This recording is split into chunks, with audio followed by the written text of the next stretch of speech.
Sevgili dostlar merhaba. Bu sefer gerçek dünyanın biraz dışına çıkacağız. Bana sürekli sorulan bir soruya cevap vermeye çalışacağım. Yer çekimine meydan okuyan şu saçımı biraz düzgünleştirdikten sonra. Neyi konuşacağız? Sürekli bana madem Nusaybinlisiniz bize bu Nusaybin cinlerini ve Nusaybin'i bir anlatın diye her yerden yazıyorsunuz. Buna tepkisiz kalamazdım. Hadi gelin bugün Nusaybin cinlerini, aslında Nusaybin'in cinlerle olan ilişkisini konuşalım. Şimdi bunu konuşmadan önce neyi bilmek lazım? Bu Nusaybin cinlerini ilk kez biz nereden duyuyoruz ve nereden uyduruyoruz? Bu hikayeye bir bakalım. Yani geçmişte nasıl bir şey var? Bunun içinde tabii bölgenin büyük çoğunluğunun Müslüman olduğunu öngörürsek böyle bir mitolojinin, böyle bir modern mitolojinin de kaynağının İslamiyet'le ilişkilendiriliyor olması gerekiyor. Bu çerçevede konuya baktığınızda olay bizi Hz. Muhammed'in yaşadığı döneme götürüyor. Bu dönemde de Abdullah bin Mesud adında bir sahabe veya tarihçi veya vakkanüvis bir şahıs bize bir rivayette bulunuyor. Daha sonra o bölgede, o süreçte bunu deneyimlemiş, yaşamış herkes de bunu teyit ediyor. Ama çeşitli şeyler var. Yani herkesin anlaşamadığı bazı bilgiler var. Gelin biz buna bir göz atalım. Hani ne konuşuldu, ne oldu, ne bitti, buna dair bir şeyler söyleyelim. Zaten olayın gerçekliğine dair en büyük kanıtta ne gösteriliyor? Kur'an-ı Kerim'deki Cin suresi. Yani Cin suresinden dolayı biz cinler diye isimlendirilen bir varlığın ya da varlıkların olduğunu ve bunların da Kur'an'ı dinlediğini ve İslamiyet'ten haberdar olduğunu biliyoruz. Olayın içinde ise şöyle bir şey var. Bir gece Mekke'de Hz. Muhammed'in kaybolduğu rivayet edilir. Her yerde onu ararlar. Hz. Muhammed sabahleyin gelir ve herkes panik halde onun iyi olup olmadığını sorarken o da der ki dün gece ben cinler aleminden varlıklara Kur'an-ı Kerim okuyup onları İslamiyet'e davet ettim ve Müslüman oldular. Ve benim size telkinim bundan sonra evinizde kemik ve at, deve, tezeyi bulundurmayın. Çünkü bana yollarının uzun olduğunu söylediler. Ben de onlara kemikleri etli et parçalarına, tezekleri de lezzetli hurmalara dönüştürüp onlara helal kıldım. Tahratınızı da bunlarla almayın der. Yani bunlarla temizlenmeyin der. Böyle bir hikaye anlatılır. Şimdi hikaye kendi içerisinde çok fazla varyasyona sahip. Bir varyasyonda Hz. Muhammed cinlerle görüşür, gelir bunu anlatır. Ertesi gün bu cinlerin kabilelerine gideceklerini ve kabileleriyle beraber geri geleceklerini, kendisine eşlik etmek isteyen birinin olup olmadığını sorar. Yine rivayette Abdullah bin Mesud'un ona eşlik ettiği, Hz. Muhammed'in asasıyla yere bir daire çizdiği, bazı kaynaklarda bir çizgi çektiği, bunun dışına çıkmamasını telkin ettiği, bin Mesud da buna uyar. Ondan sonra bazı karartıların geldiğini, Hz. Muhammed'in bunlarla konuştuğunu, Kur'an okuduğunu, daha sonra kendi yanına geri geldiğini, bir şey görüp görmediğini sorar. O da Allah'ın adıyla şahitlik ettiği şeyi söylediğini söyler. Sonra cinlerden biri gelip namaz kılmak istediklerini ve Hz. Muhammed'in bu 300 kişilik kabilenin önünde imamlık yapmasını talep eder. Hz. Muhammed kabul eder, gider onların önünde namaz kılar vesaire. Şimdi bu muhtelif şekilde anlatılan hikaye. Özünde Hz. Muhammed bir gece ortadan kaybolur. Ondan sonra geri gelir, ondan sonra tekrar onlarla görüşür, birileri ona eşlik eder. Hatta bir rivayette ilk kaybolduğu gece geldiğinde onlara cinlerin geldiğini, cinlere Kur'an okuduğunu ve onların uzun olduğu için de onlara beslenecekleri kemik ve tezek ya da mayıs dediğimiz deve dışkısı ve at dışkısını helal kıldığını söyler. Ve onlar Nusaybin cinleridir diye de ekler. Kimisine göre 7, kimisine göre de 9 tane cin gelmiştir. Ama olayın dediğim gibi çetrefilli kısmı Abdullah bin Mesud'un eşlik edip etmediği. Şimdi gelin sizi çocukluğuma götüreyim. Ben bu hikayeyi ilkin bir Nusaybinli olarak babamdan dinledim. Babam hikayeyi anlattığında Abdullah bin Mesud olarak değil, Hazreti Ali olarak bana anlatıyordu. Hazreti Ali'nin ne kadar güçlü bir savaşçı olduğunu, ne kadar yenilmez bir savaşçı olduğunu, Hazreti Muhammed'in ortadan kaybolduktan sonra ve cinlerle görüştüğünü öğrendikten sonra ona zarar gelmemesi için ikinci seferde Hazreti Ali'nin ona eşlik ettiğini söylerdi babam. Ve Hazreti Muhammed de kendisini korumaya gelen Ali'nin cinleri gördüğünde çok korktuğunu, yerinden kalkamaz olduğunu, Hazreti Muhammed'de yere bir çizgi çizdiğini, buradan öteye geçmezsen seni korurum ya Ali dediğini anlatırdı bana. Bakın bir hikaye var, bir anlatım. Herkes kendi ihtiyacına göre bunun içine doldurmuş. Bunu Nevroz videosunda da detaylı anlatmıştık. Şimdi böyle bir şey gerçekleşiyor. Cin kelimesi ne? Peki Hz. Muhammed o gece kimlerle görüştü? Bunu da açıklamak lazım ama bir rivayet daha var, onu da anlatayım, ondan sonra ona geçeyim. Diğer rivayetimiz ne? Diğer rivayetimizde cinler ve Hz. Muhammed hiçbir zaman karşı karşıya gelmiyorlar. İblislere hizmet eden, ki ateşten yaratıldıklarına inanılır cinlerinde. İblislere hizmet eden cinler kabilelerine dünyadan havadisler götürür ve insanları kötü yola sevk etmek için yukarıdan, arştan aşağı doğru gelirlermiş. Birkaç kere geldiklerinde elleri boş olarak geri dönerler ve melekler de bunları taşlarlar. Yani ateş topları fırlatırlar. İslam mitolojisinde bu fırlatılan ateş topları gökte atmosfere girince yanmaya başlayan meteorların açıklanması olarak verilir. Yani o yıldız kaydı dediğimiz meteor yanmaları aslında meleklerin iblislere fırlattığı veya cinlere fırlattığı taşlar olarak da kabul ediliyor. İşte gelip şey diyorlar, dünya havadislere kapalı, biz dünyayı koruma altına alan bir şey duyduk ve iman ettik. Çünkü çok güzel bir davetti, çok doğru bir şeydi. Ben tabii özetini anlatıyorum size. Kavimdekiler de bu sefer dünyaya musallat olan cinlerle beraber tekrar geri geldiklerinde Kur'an-ı Kerim'i dinleyip iman edip Allah'ın birliğine ve tekliğine iman ediyorlar. Bu Cin suresinde de aynı şekilde anlatılır. Mealinde bu kadar detaylı verilir ama Cin suresini açıp okursanız da tık tık tık orada bu anlatım hikaye kabaca anlatılır. Bu da bir varyasyon. Yani Hz. Muhammed'in cinlerle teması, sahabilerle teması ve hiç görmeden cinlerin sadece Kur'an-ı Kerim'i uzaktan duymaları şeklinde konuşmak gerekiyor. Şimdi Hz. Muhammed o gece birileriyle karşılaştı mı? Bunu analiz edebiliriz. Çünkü Nusaybin'le ilgisine de geleceğiz tabii ki. Şimdi Arapçaya baktığınızda cin sözcüğü C, N, N harflerinin bir araya gelmesinden oluşur ve cenin, cin, mecnun, cennet bunların hepsinin kökü aslında bir yerde bir. Yani cin gecenin sakladığı veya örttüğü tam tanımlanamayan varlık olarak resmedilir. Mecnun ifade edilir. Mecnun aklı örtülmüş olan kişi olarak tarif edilir. Tek elle konuşuyorum, elimi değiştireyim. Çünkü %75 anlatıyorum, bunu daha önce söylemiştim. Mecnun aklı örtülmüş olan, yani deli demek biliyorsunuz. Hani Türkçe çevirdiğinizde aklı örtülmüş olan demek. Cenin anne karnında üstü kapalı örtülmüş olan. Cennet üstü kapalı bahçe anlamında kullanılıyor. Yani belli ki cin tam olarak tanımlanamayan veya görülemeyen şey için ifade edilen bir şey. Çünkü bu bilgiyi niye verdim? Çünkü Abdullah bin Mesud birkaç gün sonra Mekke'de sokaklarda yürürken çok tuhaf adamlara karşılaşır ve yanındakiler sonra bunlar kimdir? Yanındakiler de der ki bunlar Zutlulardır, Zut kavmindendirler. Kimilerine göre de Hindistan taraflarından gelenler, yani bana benzer tipler görmüş bin Mesud. Neden diye sorduklarında da Hz. Muhammed'in yanında dün gece Kur'an-ı Kerim okuduğu varlıklar bunlara birebir benziyor diye söyler. Şimdi bakıyorum hafıza kartım çok az.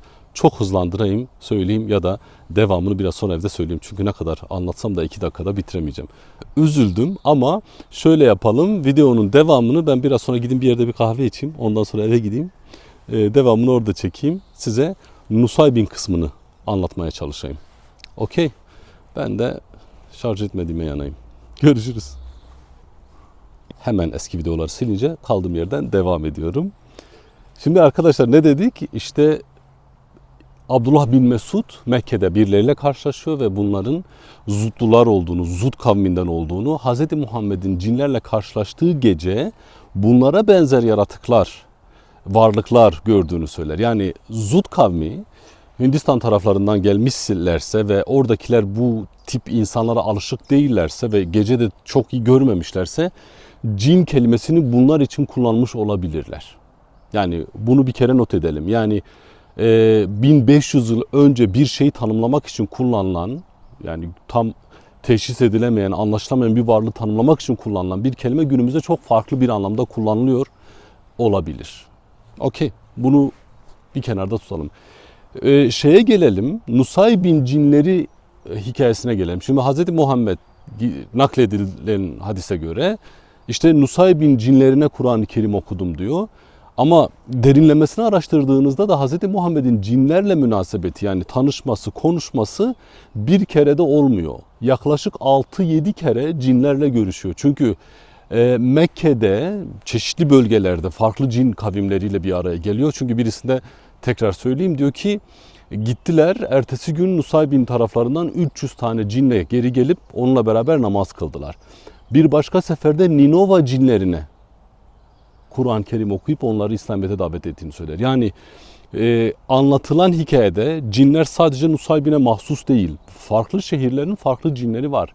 Yani Ninova cinleri, Nusaybin cinleri, efendime söyleyeyim Uruk cinleri ya da Hicaz cinleri, Mekke, Medine cinleri de olabilir bunlar, ama 6 kez bunlarla bir araya geliyor. Nusaybin'e gittiğinizde, Nusaybin yaklaşık 4 kilometre kuzeyinde Bunisra Vadisi, yani Çağçağ Vadisi'nin tam ovaya açıldığı, düzlüğe çıktığı yerde, dağları aştığı yerin ağzında bir tane höyük var. Bu höyük 1980-82 senelerinden 90'lı yıllara kadar Profesör Doktor Hayat Erkanal, devri daim olsun, toprağı bol olsun, yattığı yer incitmesin değerli hocamı, onun başkanlığında bir kazı alanı olarak kazıldı. İlk videomu izleyenler de benim oradaki anılarımı bilir. Böyle bir höyük, yani 2. bin yılı çok güçlü, 3. 4. binden emareleri olan, günümüze kadar da kullanımı devam eden bir höyük. Bu höyüğün üstünde bir, altında da 2-3 tane olmak üzere birkaç tane mezar var. Bu mezarların tepede olanı, yani Gırnavaz höyüğün, Gır bu arada tepe, höyük, yükselti, Navaz da oranın ismi. Bazı kaynaklarda işte Sivridilli bir Harun Reşit zamanında, genelde bizim orada hikayeler Harun Reşit'le birleştirilir. Harun Reşit zamanında yaşamış olan Sivridilli bir şair Bağdat'tan sürgüne gönderilir. Nusaybin'de yaşar, burada ölür ve mezarı da bu tepeye yapıldığı için o Sivridilli şairin adıyla zikredildiği söylenir. Ama Bahçebaşı köyüne gidip oradakilerle konuştuğunuzda da işte Mir Osman olarak isimlendirdikleri, Mir bu arada prens ya da kral olarak tanımlayabilirsiniz. Mir Osman olarak isimlendirdikleri ilk Müslüman cinin, Hz. Muhammed'le karşılaşıp Kur'an-ı Kerim'i dinleyen ilk cinin Mir Osman olduğunu, cinler arasındaki adının ise Navaz olduğuna inanılır. Hem Navaz'ın tepesi olarak söylenir ama İslamiyet'e geçtiği için büyük bir ihtimalle bir isim alır. Müslümanlara ait bir isim alır ve adı Osman olur. Mir Osman mezarı olarak zikredilir. Hemen aşağısında bir ağacın dibinde de Zeyneba adında Mir Osman'ın kız kardeşinin mezarı olduğuna inanılır. Aslında bu hikaye Nusaybin'in içine girip sınır kapısına doğru gittiğinizde sağınızda duran Zeynel Abidin ve Mor Yakup Kilisesi'nin içinde bulunduğu o kutsal külliye, kutsal alanın içerisindeki bir şey de çok ve türbe kombinasyona da çok benziyor. Çünkü Zeynel Abidin Medresesi ve Camisi'nin içerisinde Hz. Muhammed'in 12. göbekten torunu olduğuna inanılan İmam Zeynel Abidin'in soyundan geldiğine inanılan Zeynel Abidin ve hemen yanında da kız kardeşi Sıddi Zeynep Abidin'in yattığı söylenir. Yani isim benzerliğinin olması tesadüf olmasa gerek. Yani belli ki o ikili mezar kombinasyonu buraya da uyarlamışlar. Üstte Mir Osman, altta Zeynep'a. İnsanlar buraya niye geliyorlar? İnsanlar bir kere ilk Müslüman olan cinler oldukları için Mir Osman, kız kardeşi ve beraberindeki diğer 5 kişinin, çünkü 7 kişi olarak geçiyor çoğu kaynakçada. Bazıları 9'dur, onu tekrar edeyim. Rahmani cinler olarak kabul ediliyorlar. Rahmani cinler oldukları için de bunların iyilik dağıtan, iyilikten yana olan varlıklar olduklarına inanıyorlar. Ne yapılır?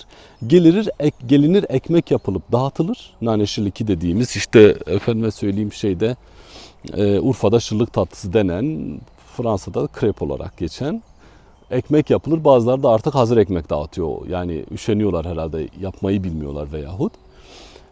Ekmek dağıtılır, dualar edilir, çaput bağlanırdı ama sürekli olarak Anadolu'nun muhafazakarlığa doğru ilerleyen bir ivmesi var. Yani eskiden ben hatırlıyorum, Zeynep Han'ın türbesinin üstündeki ağaç böyle çiçekler gibi açardı. Böyle her çeşit kumaştan parçalar bulurdunuz. Bir tane ekler, bir tane alırdınız. Çünkü bu bir dileğin gerçekleşmesi için de önemli bir şeydir. Birisinin dileğini alırsınız, hayatınızda ona yer verirsiniz ve siz oraya bir dilek bırakırsınız. Başkası gelip sizin dileğinizi hayata kavuştursun diye. Bunun aynısını eğer Laleş'e giderseniz Şeyh Adi bin Musafir'in mezarının üstündeki kumaşlara da yaparsınız. Mezarın etrafını 3 kere dönersiniz. Her döndüğünüzde bir düğüm atar kumaşlara ve bir düğüm çözersiniz. Bir dilek bırakır, bir dileğe hayat verirsiniz. Bunun aynısı orada da vardı ama şimdi bakıyorum bir tane tabela yazmışlar üstüne. Çaput asmak yasaktır, Allah'a şirk koşmaktır falan gibisinden. İşte bu ekmekler dağıtılır. Tepeye çıkmadan önce de üst üste 7 tane taş konur. Dileğiniz gerçekleşirse cinler gelip bu taşları devirir ve dileğiniz hayata kavuşur diye söylenir. Bu sefer şarjım gerçekten bitiyor. Umarım bu boşa gitmez. Devam ediyoruz. Sonra mezarın üstüne gelirsiniz. Mezarın etrafında da 7 kere dönersiniz. Daha çok ruhani sıkıntıları olan insanlar burada uyur ve cinlerden şifa dilenirler. Ailesi de gelir. Mezarın etrafında 7 kere dönerken de halay çeker, alkış tutar, neşeli şeyler söyler ki cinler de gelip onlara kavuşsunlar, katılsınlar ve bundan istifade etsinler. O mutlu mesut olan cinler onlara da yardım etsinler isterler. Yani bir kere Nusaybin Gırnavas Höyü'nün ilk Müslüman olan cinlerin mezarı olduğuna inanılıyor. Çünkü bu varlıklar eğer din değiştiriyorlarsa, çoğalıyorlarsa da ölmeleri de gerekiyor. Sonsuz bir ömürleri olmasa gerek. Tabii bizimle aynı şeyleri yoktur. Ömür emareleri aynı değildir diye tahmin ediyorum. Bu mezarların orası olduğuna inanıyorlar ama bana sorarsanız bir arkeolog kimliğiyle insanların neden orayı cinlerin mezarlığı olarak kabul ettiğine, binlerce yıllık bir bellek alan orası. Nusaybinlerin atalarının yaşadığı bir alan. O alandan siz vazgeçemediğinizde onu tarihinizle, kültürünüzle birleştirecek bir hikayeye ihtiyaç duyarsınız ve bununla anlatırsınız. Çünkü olayın özüne baktığınızda Hz. Muhammed'in o gece tanımlanamayan, gecenin karanlığının örttüğü Zut kavmine mensup birilerine hikaye veya İslamiyet'i veya Kur'an-ı Kerim'i okuduğunu dinlerseniz, cinler dediğiniz şey sıradan insanlardır, tanımlanamayan insanlardır, Zut kavmine mensup olan insanlardır. Ve bilmediğiniz şeye de siz gecenin örttüğü anlamında cin diye hitap edebilirsiniz.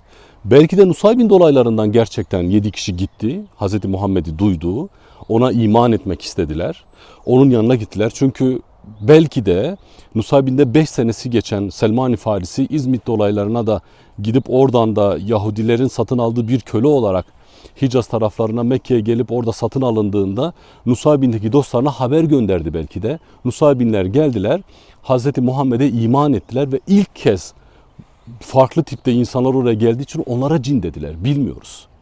Bildiğimiz bir gerçek varsa Gırnavas halkın belleğinde, özellikle çarşamba günleri biliyorsunuz bu şeyler yapılır, ibadetler ve şifa dilekleri. Halkın belleğinde 3 din için ortak kutsal bir mekan. Yani 3 dinden kastım Yahudiler, Müslümanlar, Hristiyanlar ve 4 Ezidiler için de kutsal bir alan. Çarşamba günü olması zaten Ezidilikle bağının da olduğunu gösteriyor. Yani şamanik bazı unsurları da bünyesinde barındırıyor.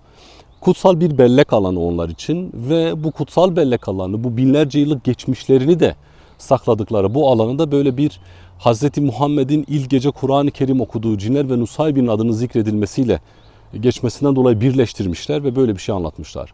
Orada yatanlar cin mi? Hz. Muhammed'in, yani dünya dışı varlıklar mı? Hz. Muhammed'in Kur'an okudukları varlıklar cin mi? Bilmiyoruz. Halkın inandığı şeydir var olan. Yani Gırnavaz'da var olan bir şey varsa o da inanç. Yani insanlar oraya gidip sığınan, inancı olan bireyler orayı cinlerin merkezi ve ilk Müslüman cinlerinin mezarlığı haline dönüştürebilir. Antik dünyada eğer tanrılar yok olduysa, öldüyse onları zikreden, onlara inanan, iman eden ve onların adını anan bireylerin, toplulukların, halkların olmayışından kaynaklıdır. Ölüm, unutulmak ile paraleldir arkadaşlar. Unuttuğunuz şey ölür. Onun için Gırnavas veya Nisibis veya Nasibeyn veya Naşipina binlerce yıllık tarihiyle pekala cinlerin mezarlığına da ev sahipliği yapabilir. Dediğim gibi, şimdi bana sorusu cinler var mıdır hocam? İnanıyorsanız vardır. İnanmadığınız bir şey var olamaz. Bu ağaç, papatyalar, işte bulutlar ve yağmur gibi. Başka bir videoda tekrar buluşmak dileğiyle. Esen kalın. Abone olmayı unutmayın.